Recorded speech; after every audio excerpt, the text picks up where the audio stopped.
Hey there, everybody, this is ACL here. Zion is still lost at the moment, but he did record this review before he disappeared and before everything started happening. And, well, I hope you enjoy the review.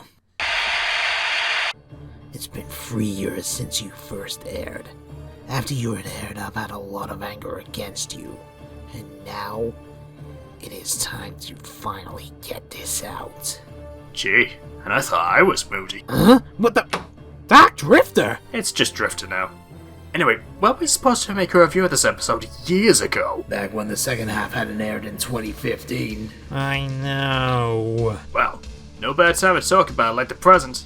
Yes, then maybe I can finally put this episode to rest. Roll titles!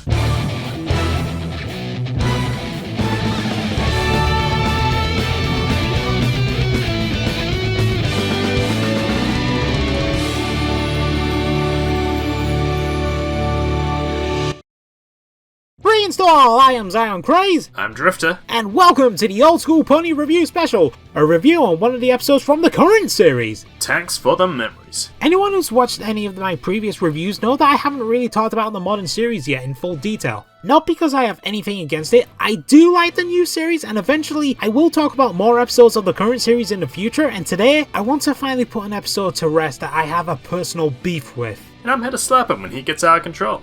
Yes, he is. So let's begin. The episode starts with Winter coming along and Rainbow Dash getting excited about spending Winter with Tank for the first time that they'll have together, but due to Winter making Tank tired, Fluttershy explains to Dash that he's getting ready for hibernation, and Rainbow Dash doesn't take this news well. At all. She even lashes out towards all of her friends because of Tank's hibernation, so Rainbow Dash selfishly decides if she can't have Winter with Tank, then Winter cannot happen. What, no Grinch reference? It seems rather pointless for the moment, and I'll talk about those references later. Alright, fair enough. Anyway, the main problem with this episode is that we're expected to show sympathy and attention towards a character that not even their owner gives all that much of a shit about. Tank has essentially been nothing more than a plot device in the 2 episodes he's been involved in before this one. His debut episode, and a practically invisible role in one of the final Season 3 episodes. During those gaps of his absence, Rainbow Dash has never really acknowledged his existence, while the pets of the other main 6 share every other moment of screen time. And after all this hoo-ha, after the Do the Princess's Dream of Magic's Sheep episode, he doesn't reappear until Season 7 with the rock-solid Friendship episode. This wouldn't even be a problem if it weren't for the sudden whiplash in its importance level.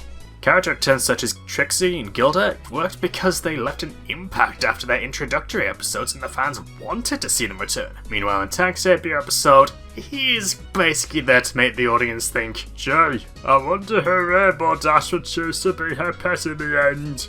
Oh, may the best pet win! I have a lot to say when I get to that particular episode, but it can wait for now. Let's talk about the owner herself, Rainbow Dash. Rainbow Dash is my least favourite member of the main 6. This does include Spike and Starlight Glimmer with this as well. It's not because I hate her, but I relate to her the least. But I'll say this, I do enjoy some episodes that she's had, and her episodes with Scootaloo I do enjoy, but at other times she can either be brash, selfish, or slightly obnoxious. But in this episode particularly, it cranks it up to insufferable here. And she destroys this weather factory and suffers 0 consequences because of this. Seriously? Twilight Sparkle brainwashed an entire town just to cause a simple problem. Pinkie Pie causes a riot in Appaloosa and brings a mass of clones to cause chaos in town. Rarity causes a magical makeover in Ponyville when she was on a literal high. Fluttershy kept a fuzzle-like creature that starts devouring everything in Ponyville with Twilight's help, I might add. And Applejack poisons an entire town and brings some shop bunnies to eat some crops in Ponyville. At least something happened with all these problems that happened, but Rainbow Dash, she gets away with— I never meant for this to happen! It was just a harmless prank! It was supposed to be funny, but this isn't funny at all! So, pranks are the breaking point here, but nothing in this episode or previously. Motherfucker. As for me, I'm not quite as opposed to Rainbow Dash. I've gotten to a point where I like each of the main 6 equally for their own different reasons, and I recognise each of their flaws. But it's true, there have been plenty of moments where I found Rainbow to be one of the less enjoyable parts of certain episodes. Most notably the Mysterious Magic Well and this episode in question. This was also somewhat the case with Pinkie Pie during Season 5. Maybe it was a writing thing. Well, moving on from the writing, now concentrate on the song that happened. Anyway, this is Rainbow Dash's first solo song, to be precise. It's pretty forgettable and doesn't add all that much, which was kind of a thing for the Season 5 songs, minus maybe the one of the two-part premiere. It's like the writers thought, why don't some new songs for this season? Alright, what kind? Just songs. Dramatization may not have happened. But yeah, don't expect to see many covers or remixes of this one, folks. But on a more positive note, this episode had some various references, from the title reference itself to a very subtle South Park one, and a nice Who's On First routine that, I'll admit, they got a chuckle out of me. But it's got some damn obvious ones with that bloody Grinch smile, and this one I quite literally groaned at. Prepare yourselves, every pony. Winter is coming. Now. What the hell is that? A lawyer from HBO. Now, Explain. HBO stopped TeePublic from releasing a t-shirt with that phrase on it because they owned the copyright on it and they issued a cease and desist on them. But honestly, I just don't care about Game of Thrones. Me neither. Now. Okay, you made your point. Go away. Yes, bugger off. And leave little girls alone as well while you're at it. You really deserve this. Fireball! How did you... A pink pony taught me! And I have to mention this, Fluttershy telling Rainbow Dash that she was going to be petless for the winter and her crying brought a smile to my face. Yes, I know that it's a cruel thing to say, but my face was this during the episode. And hey, it was nice to actually smile afterwards. What? Oh, wait, I'm in trouble, aren't I? Okay, you. Go sit in the corner of shame. Yes, Dad. You're 5 years older than me! Now, let's talk about the giant elephant in the room. The hibernation/death issue. Okay, first of all, how does Rainbow Dash not know this? Sure, she may not be the most academic of the main cast, but this is basic information about the world. Any world, even. Hibernation's one of the first things they teach you after letters and numbers. Now, you could argue that this is part of the denial that she goes through for most of the episode, but this brings me on to my second point. Rainbow Dash has witnessed dozens of winters in her life. She may have even been involved in creating a few, including at least one after she adopted Tank. If her complete disregard for her pet's season-based fatigue is down to her denial that she's going to lose him, then this isn't about her suffering from hysteria. This is her taking a huge dive in basic intelligence for the sake of the plot. Rainbow Dash has been known to be brash and not looking to logic at times, but this is an intellectual low even for her. The way Dash overreacts to hibernation can be seen as her pet dying, and speaking from personal experience, I can understand why she's doing this, and I can see that Rainbow Dash does love Tank.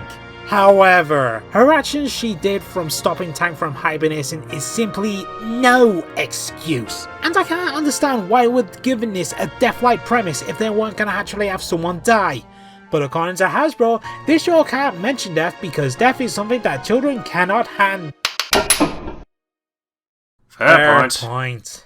But still on this topic, I find it hypocritical that they cannot mention death here, yet it's completely acceptable for the Transformers and G.I. Joe to have death in them, because it's for boys! The original My Little Pony series is no stranger to death because T-Rex, the Stooges, and Lavin died in the original series, and a few episodes later with the Lost Treasure of Griffinstone episode, yep, we see an Arzapali dead as a doornail, skeleton included. With the recent movie that's been released since then, yeah, the Storm King, he's dead as well.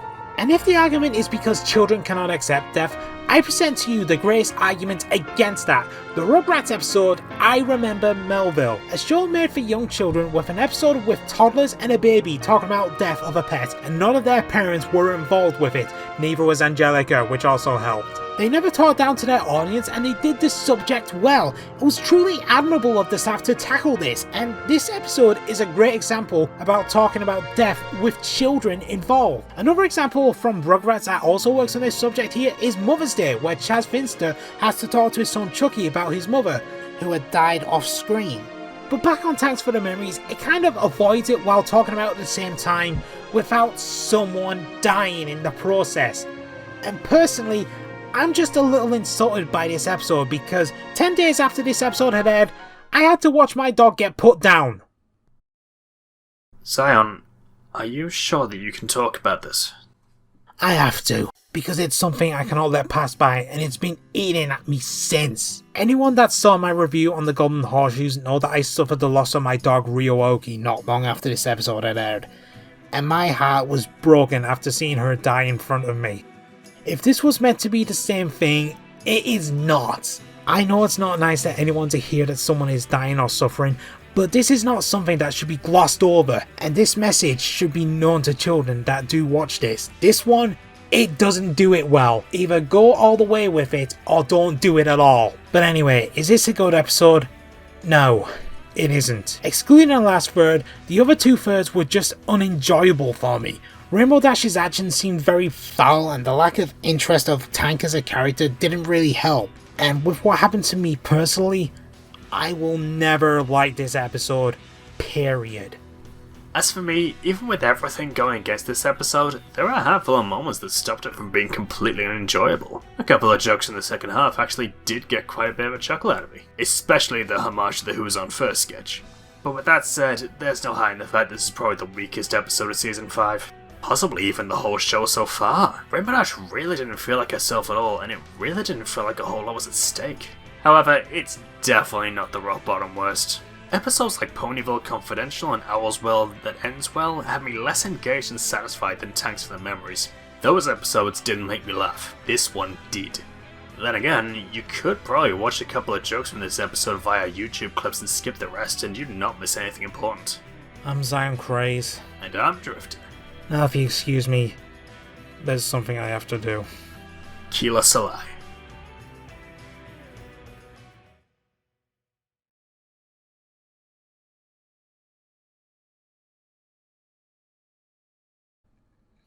Goodbye, my little girl.